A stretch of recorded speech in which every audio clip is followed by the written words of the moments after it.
This is Smithy.tv.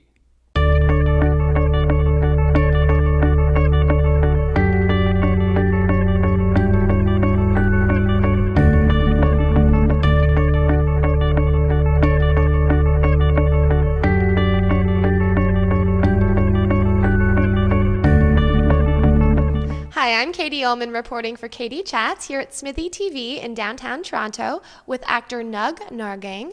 What inspired you to become an actor? Well, it actually all happened by accident. I was doing comedy downtown with my friends, and I had always done acting, as a side project at high school and even in university. I went through for English and I had no idea you could take theater as an actual degree. And then we were doing comedy downtown, and my friend was stage managing at Second City and said, you should crash these auditions. So I did, and I got hired. And only after that did I get an agent and start auditioning. So I still like to think I don't know what I'm doing, but here I am. So.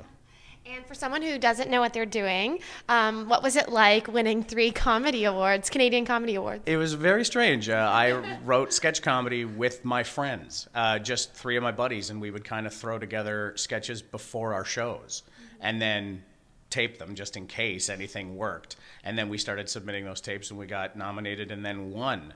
Early in the days of the Comedy Awards, I think there were less people voting, and we used to have a lot of the stand-ups that were voting open for us, and then we'd put them on shows with us. So I think that's how we won. I'm pretty sure we voted for ourselves, and then 16 other people voted for us, and nobody voted for themselves, is what I think. So, but it was great. Yeah, it's fun. They're in my bathroom. The awards are in my bathroom. And tell me why you are called the mustard man. Okay, I shot a thing in Ottawa years ago, a TV show for the Comedy Network called The Endless Grind, and every show was like the endless grind of politics, and then it was like little sketches, and everybody ended back at this coffee shop called The Endless Grind.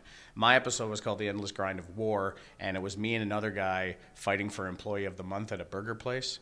And so for a lot of it, we were pulling pranks on each other, and to make us look bad in front of the boss. And one of them was a piece of string tied from this side of my apron all through a table full of condiments to this side of my apron. And then the boss yelled at me to do something, and I turned, and all of the condiments were to fall on top of me and get me all messy.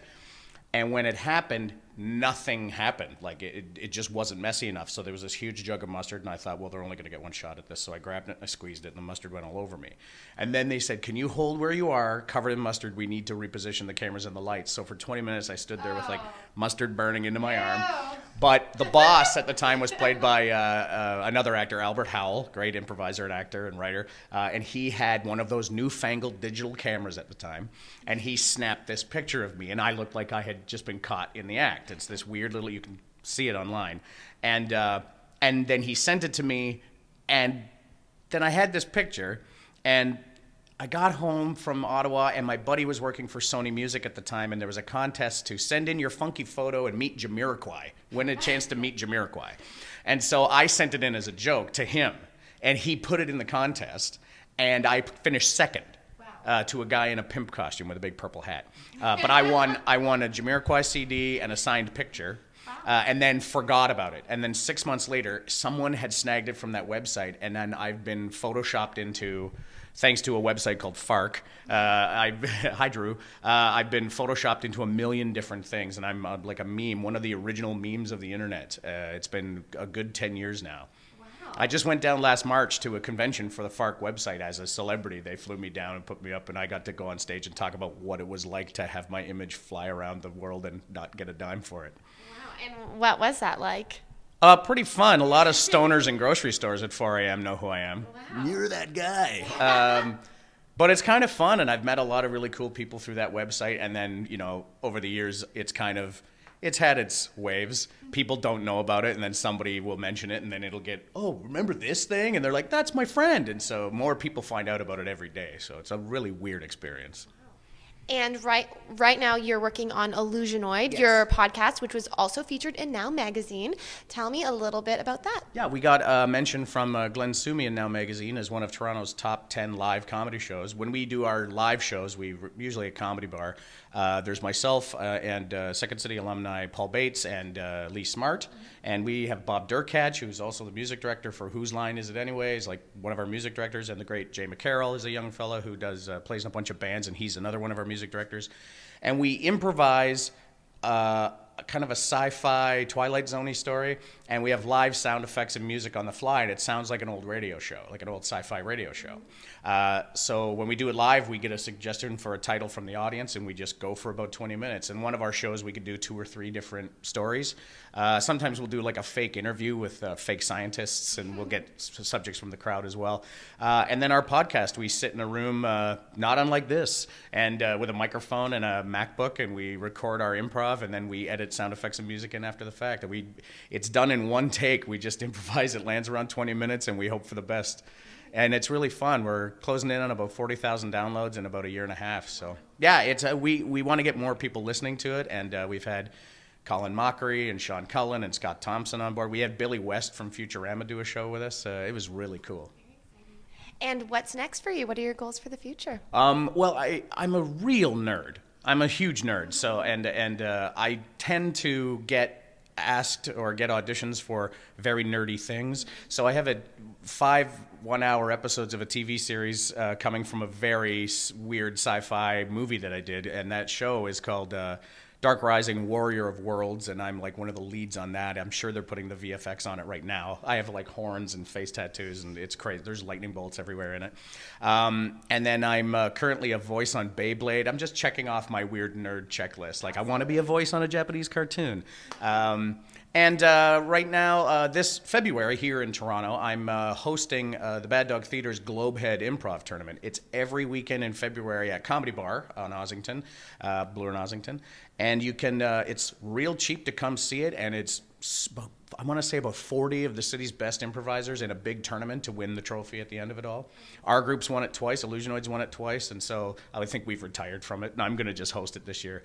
It's a really good time. You get to see some of the city's top improvisers just screwing around and having a real good time.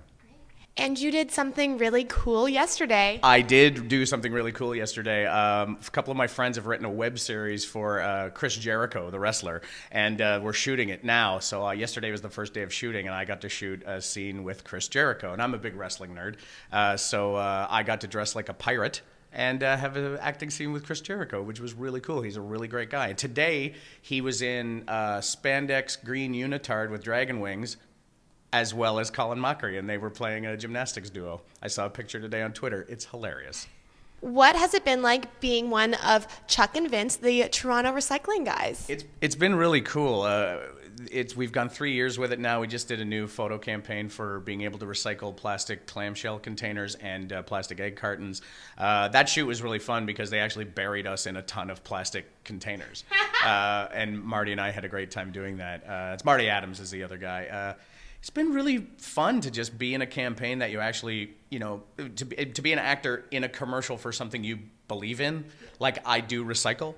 So, as opposed to shilling for some fried chicken company, like I don't ever eat this, but I will for money. So this is a campaign that we actually care about, and we like doing it. We really enjoy the people from the city of Toronto that we work with, and Marty and I have had just a blast with it. I was away on cruise ships, and I came back from it, and my picture was plastered everywhere, and it really freaked me out because I didn't know how big it had gotten. But yeah, it's been on CNN, and you can go online and see all the videos. Chuck and Vince, we want it, all that stuff. It's great. And out of curiosity, when you're out and about on the subway or on the streetcar, how often do people put like 2 and 2 together? Every now and then it happens that I don't look where I sit, and I sit directly under one of our ads. That's happened a couple of times, and every time it's happened, like the first time it happened, I went, oh, I can never do this again. And then it happened again, and people were like staring and looking at me, and I was like, what's everybody's problem? Oh crap, I did it again. It's been really cool. I tend, if it's at a streetcar stop, I will tend to hover away from it in the doorway of another store and then wait until the streetcar comes and then get on, so I'm not standing right beside my giant face. But it's pretty cool. Have you ever been tempted to vandalize your face, or have you seen your face vandalized? I've never seen it vandalized, but I have been tempted to grab a marker and put a mustache on Marty, not on me, because I have one. But Marty, I would love to just see a mustache on Marty. I'm not telling people to do that. Do it. And where's the best place to find out more information on you and the Illusionoids and all of your projects online? Well, you can. Anything I'm doing is on my agency's website at Diamond Field, and you click on my face, and you can read all about me there. For Illusionoid, there's illusionoid.com, and it's free on iTunes. This whole podcast is free, and unlike a lot of other podcasts, it's not just two people talking about sports. It's a performance, so it's different every show. And so illusionoid.com or free on iTunes, and then of course the Diamond Field Entertainment website. Great. Thank you so much. Thanks. Congratulations on all your success and Thank best you. of luck. Thanks very much. Thank you. I'm Katie Ellman reporting for Katie Chats here at Smithy TV in downtown Toronto.